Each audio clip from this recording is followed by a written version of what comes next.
Hello everyone, and welcome to a rather belated news roundup number 87. I've been away training for the weekend, so I'll just be doing a normal speed one this week, and then hopefully we'll be back to normal next week. So here we go. Residents of Macmillan Close in Hereford came under siege from starlings. The Daily Star reports that thousands of the birds blitzed the neighbourhood with their droppings before roosting in nearby trees. One resident, Steve Payne, said, "The street and pavements are covered in bird muck, which is a safety hazard if people slip on it. You can't put washing out, and we are having to clean our cars every day." Neighbour Walter Bloomfield added, "When you go outside you have to wear a hat or a hood." A county cricket club has taken possession of cannabis lamps confiscated from drug dealers to help keep weeds off the pitch. Officials at Warwickshire's Edgbaston ground in Birmingham hope that the extra light and heat will also give the wicket more pace and bounce. But, says the Daily Mirror, they have had to increase security at the stadium in case drug dealers try and steal the lamps back. A Daily Express story about a puppy being trapped in a car engine fortunately had a happy ending. Betty Boop, a Jack Russell, had escaped from her garden in Salford, Manchester, before somehow working her way into neighbour Gavin Juliet's Audi car, climbing onto a plastic shelf in the engine and becoming stuck between the pipework. And it wasn't until Mr. Juliet had completed a 12-mile round trip to pick up his mother-in-law that he heard barking. He said, "All we could hear when we got back was this yapping.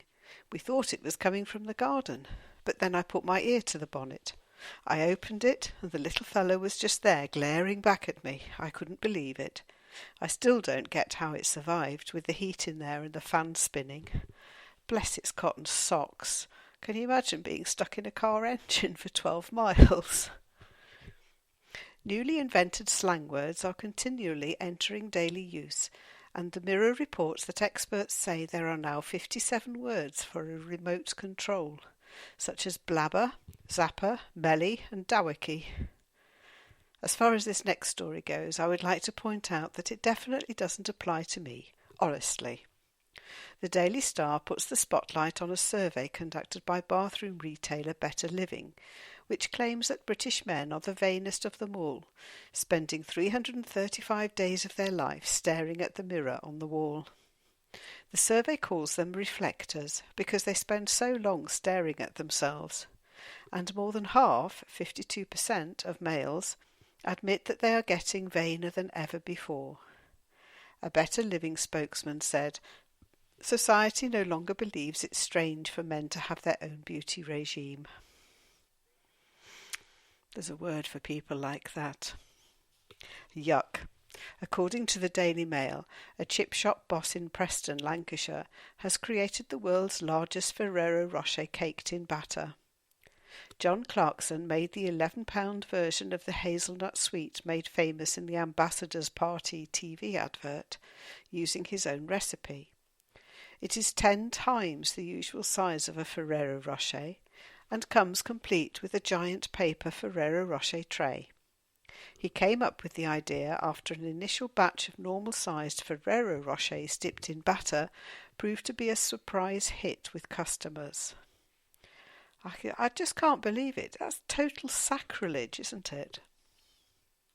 Congratulations to 13-year-old Jamie Edwards, who, says the Daily Telegraph, has become the youngest person in the world to build a nuclear fusion reactor.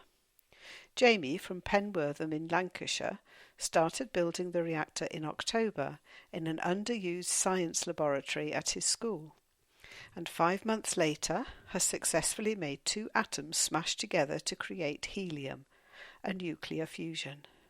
It is quite an achievement. It's magnificent, really. I can't quite believe it, even though all my friends think I am mad, he said.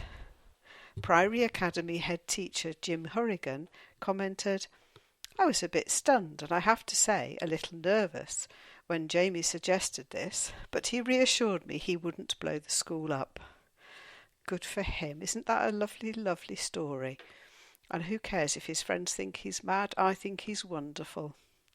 Okay, I hope you enjoyed it and I will speak to you soon. Bye.